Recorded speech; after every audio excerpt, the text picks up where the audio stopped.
ये सवाल कर रहा है कि एक लैडर है, ये वॉल के अगेंस्ट है इस तरीके से कि इसका फुट जो है 15 मीटर के डिस्टेंस पर है वॉल से, और ये 60 डिग्री का एंगल बनाता है ग्राउंड से।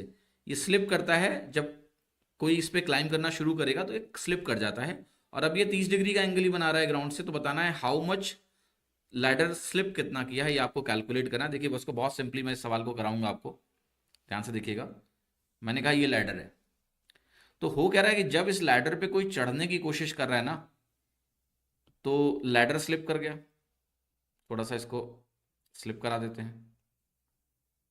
तो लैडर स्लिप करेगा तो लैडर की लेंथ तो देखो चेंज नहीं होगी, लैडर स्लिप कर गया, जो पहले लेंथ थी वही अभी भी होगी। मतलब ये लंबाई जो थी लैडर की और ये जो लंबाई है ये इक्वल है।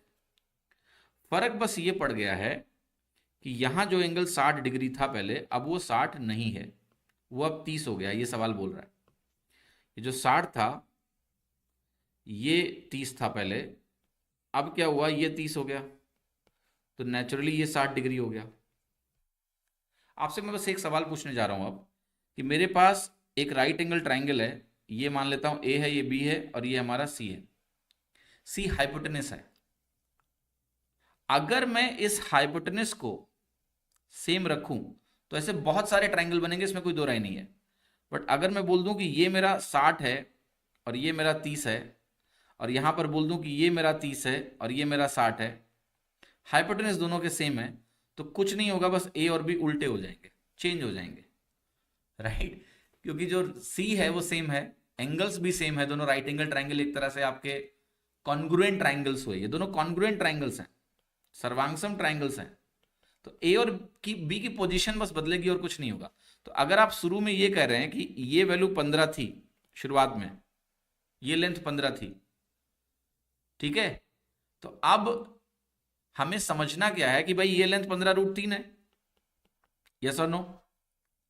बाद में क्या होगा, ये पूरी लेंथ 15√3 हो जाएगी और ये लेंथ 15 हो जाएगी। तो मैं कह रहा हूं कि ये जो लंबाई है ये 15 × √3 - 1 बन जाएगी, इतनी लेंथ, क्योंकि पूरी लेंथ 15√3 होगी। तो ये 15 × √3 - 1 होगा। अब 15 × √3 - 1 को सॉल्व करना है मुझे, क्या किसके बराबर है, क्योंकि आंसर डेसिमल में दिया हुआ है। √3 - 1 को मैं सोच सकता हूं 0.732, ये हो गया। यही प्रोडक्ट मुझे कैलकुलेट कर लेना है, इसी को मुझे सॉल्व कर लेना है, कर लेते हैं। 15 दूना 30, 15 तियाँ 45 और 3 48, 15 सत्ते 105 और 4 109। तो ये वैल्यू आ गई 10.98। जो नियरेस्ट आंसर है सी, वही लगा दो, जो भी नियरेस्ट आंसर है वही करेक्ट हो गया, ठीक है। 0.732, 10.98 हमने लिया, 0.732 लिया। अगर आप 0.7, क्योंकि √3 की वैल्यू क्या लेंगे हम, है ना, तो अप्रॉक्स अगर पूछा है तो जो नियरेस्ट आंसर है वो तो सी ही बन रहा है, क्योंकि 0.732 से हमने गुणा किया, 15 दूना 30, 15 तिया 45, 3 48, 15 100। हाँ ठीक है, यही है सी आंसर, आप मार्क कर दीजिए, सी इज द राइट आंसर।